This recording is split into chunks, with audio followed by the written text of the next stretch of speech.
Thanks for coming here. And then the title of this talk, a barycentric shading process to create dynamic paintings, in particular in the Fauvist expressionist style with reflections. And then the work is done by myself and then my student, Jack Clifford. And I will talk about first introduction and I will motivate the work, and then I will talk about a little bit previous work and methodology and implementation, and I will conclude and later. So basically in this work, we develop a barycentric shading process, as I said in the beginning. And then the reason that we use the Fauvist and expressionist style, they use the very exaggerated colors, and then this is very useful to create a specific problems, to create a nice shaders. So that's the reason we choose that. Like basically our goal is to demonstrate efficiency of our barycentric shading process, and then I will talk about later. So I will motivate the work first.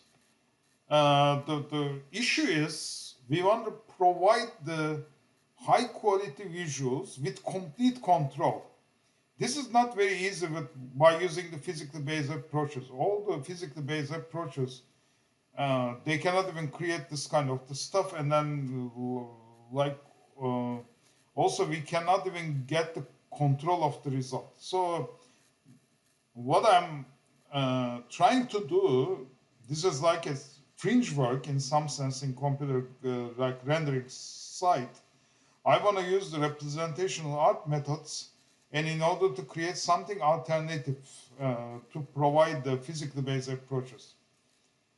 So using the representational art methodologies, and then I have developed a general approach, and then that can have the desired result for a variety of cases very easily. And then I will talk about that one in the next section. This is basically what I identify that art approaches is based on two different ideas. Like one is the geometric representations are not necessarily correct. What I call them anamorphic body diff, and then I will show you. And then the other one, material representation, is not the kind of the representation we think about in physically based materials. But we want to do it in such a way that we can obtain the non-photorealistic look just by using the these materials like the so. And then I will mainly talk about our previous work in this direction. So also I will just try to motivate it. One idea is the anamorphic bodies. This is an example of the anamorphism. And then anamorphism embed perspective into the image. Like from a certain point of view, image look like perspectively correct. Now, if I combine this with the body diffs are the shadow depths sculptures, and then I can even shade them. So this is a long story, but basically, if you combine these two ideas, anamorphism and body diff, and then we get a very strong representation of the shapes. And then these anamorphic body diffs are not a very like a recent invention or something like that. It has been around for more than 15,000 years. And then what I show you, the two body diff from Magellan caves. And then if you look at the legs and then you see the foreshortening, that kind of the thing, actually the people always thought about that, including the perspective transformation into the sculpture.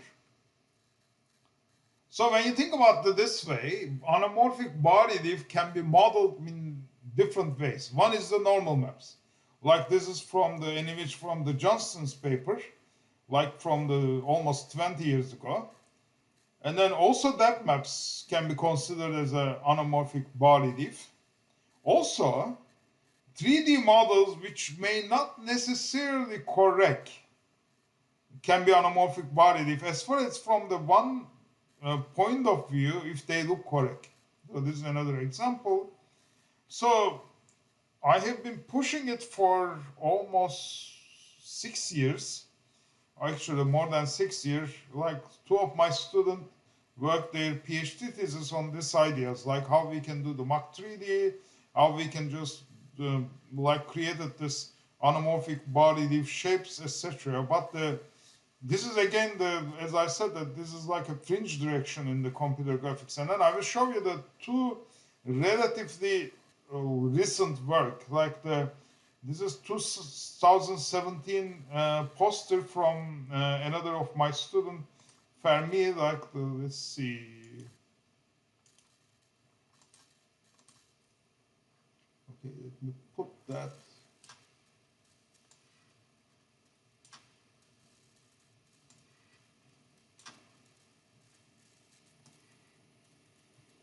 Here. So I will just show you the model, and then this is only depth map. And then when I move my mouse, you see that we can obtain the something look like a subsurface scattering, and then so as a result, like we don't have to have a perfect model to get the something look like a subsurface scattering. We don't like shadows, etc. So there's so much property on that particular program. Like I won't show you all these things. Like then I will show you another work from another of my students.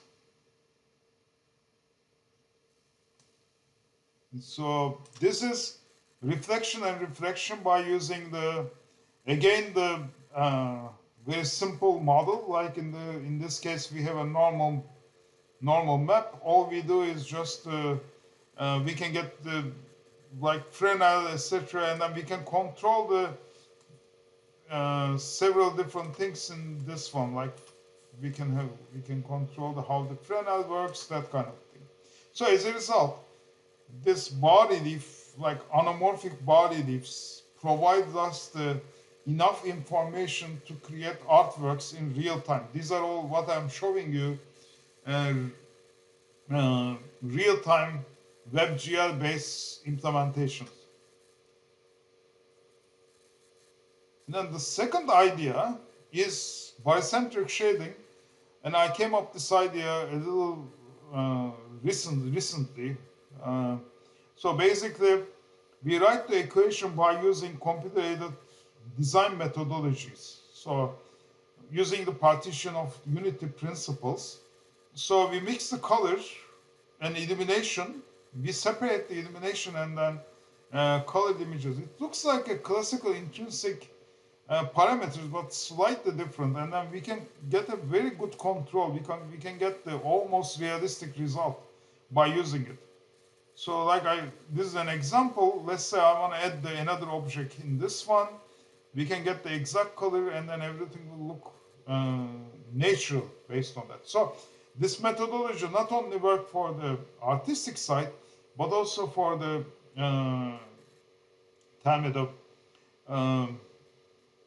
like non-photorealistic side. And then actually we need that because even in the photorealistic side, we need to make this have a complete control. I won't give you the detail, like I will be a little bit fast. Like even in the photorealistic case, physically based approaches do not necessarily can employ some nonlinear effects. Like this is a good example of the nonlinear effect. Shadow become like red color of the shadow is larger than red color of the non-shadow region. Similarly, blue color is larger in the non-shadow region than this is unexpected, but this is because of the nonlinear effect, it happens. Like if we want to obtain this kind of the results, we need to have a barycentric formulas. And then the most important thing, barycentric formula treats the color as a point, not vectors. This is like you can ask me the more question about this one, like you can look at our earlier paper.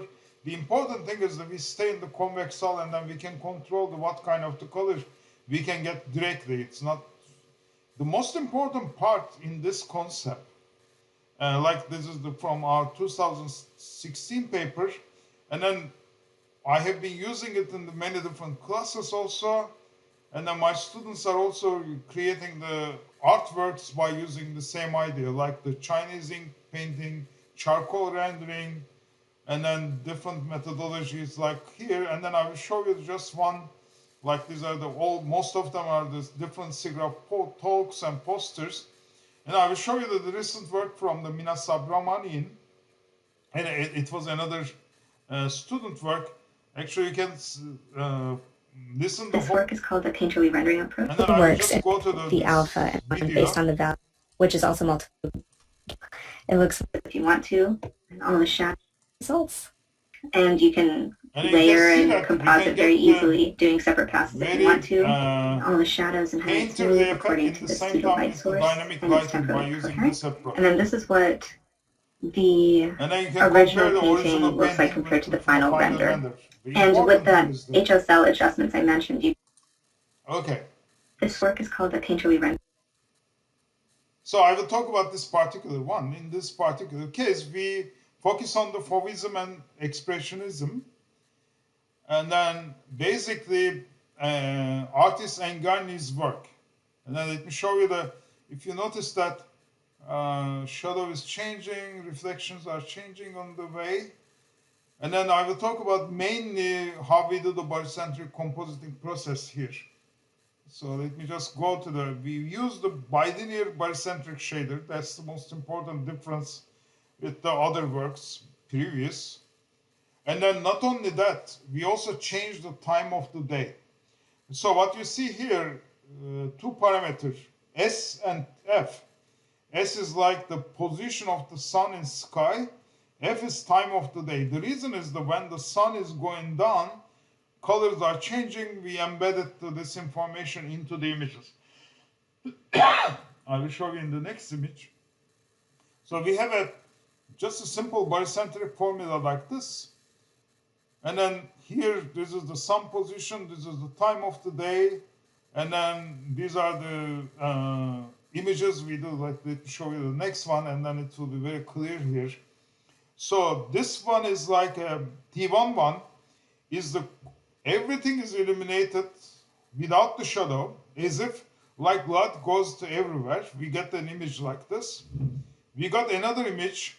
If everything was in the shadow in that time of the day, what kind of the look it will be? Like this is almost like T11 and T10 is the time when the sun was almost like noon. When the sun is setting, colors goes toward a little bit more reddish and then yellowish. And then we change the color based on that. Like you see the T10 and T00. Again, the same thing. Sun completely illuminates and sun doesn't illuminate at all. And then by using this, we just created this two interpolation. We get the two interpolation, and based on the time of the day, we make another interpolation. As a result, we ended up the final result. The important thing is getting this STs. How we get the STs? STs come from this anamorphic body deep images. Basically, what you see here, like using the anamorphic body deep image and then light position, we compute the shadows, and then you can compute anything you want, like ambient occlusion, etc. We can just turn it to a ST formula, and then we can compute the result. So this is the video of and then you see that time of the day is changing, shadows are moving, and reflections you can see the reflection on the ground also. Not also the moving the sailboat and the boat. Well, let me show you the next image. So we also used for another painting of the Engarni, and then the same idea here, it's not very different. And then again, the same idea, we have an extremely simple depth information, like using the anamorphic body diff. Then when we do it, we just get to this particular dynamic painting. And then you can see that reflections are also computed on the way. That's the reason you can see the moving water. And then we didn't move anything else except the moving water. Okay. So there is, of course, there are small details you need to be careful when you deal with the reflection, because like look at the dawn, if the angle of the water surface is not really correct, and then it looks a little bit strange. Like some of the anamorphic body case, this is not important, but in this case, you need to be a little bit careful. So basically, conclusion and future work. I think this methodology is, I'm so excited as you expected, and therefore I'm trying to move in this direction, because if we want to do it extremely fast, simple to use systems, I see that this is the only way we do. We shouldn't be obsessed with the corrections of the 3D. We should not be obsessed with the physical realities. All we need to focus on to get only the amount of reality we need. Like it can be non-photorealism or photorealism. It's not important. What we call, well, that's the reason I call it the hyperrealism. Like hyperrealism can be extremely interesting. Like you see that this is like a beautiful painting. You see the reflections. You see the very nice specular highlights on the stone, but they are definitely not photorealistic. And then this is another example of the non-photorealistic,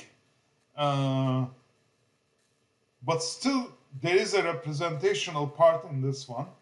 And this is another example, like in this case, the artist Robert Fauchet was a colorblind, therefore his use of the color is very, very unusual in order to get this kind of the stuff. We cannot rely on, again, the perfect physical methods. And then if I want to do something like, let's say, medical imaging, we need to do the same thing. Actually, you can imagine, like, for the future, this will be important for the AR applications also. So I'm on time.